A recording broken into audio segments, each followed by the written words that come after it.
T Balagopalan MA എന്നുള്ളൊരു സിനിമയുണ്ട്.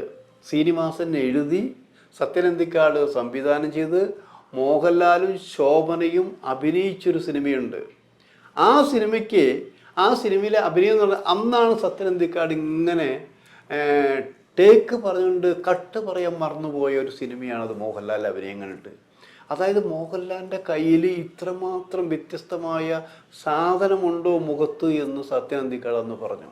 അത്രയും മനോഹരമായിട്ട് പറയാനും കാരണം സത്യൻ്റെ പടങ്ങളിൽ അധികമൊന്നും അന്ന് മോഹൻലാൽ അഭിനയിച്ചിരുന്നില്ല. അതുവരെ ക്യാമറയ്ക്ക് മുന്നിൽ വരുന്നത് വരെ ഇവർ തമാശ പറഞ്ഞിരിക്കുന്നു. തമാശ പറഞ്ഞതിന് ശേഷമാണ് ക്യാമറയ്ക്ക് മുന്നിലുണ്ട്. അവിടെയാണ് മറ്റൊരു മോഹൻലാലിനെ കണ്ടത്. അങ്ങനെ അന്ന് മുതൽ മോഹൻലാലിൻ്റെ അഭിനയം കൊതിയോടെ നോക്കിക്കണ്ടിരുന്ന ഒരാളാണ് സത്യനന്ദിക്കാട്. ആ സത്യനന്ദിക്കാടിൻ്റെ അന്നത്തെ മാനസികാവസ്ഥ, അന്നത്തെ അഭിരുചി ഇന്നും മാറിയിട്ടില്ല. ഇപ്പോൾ പലരും പറഞ്ഞു തുടരും ഗംഭീരമായി എന്ന് പറഞ്ഞപ്പോൾ ആ ഗംഭീരമായ അഭിനയവും കണ്ടു.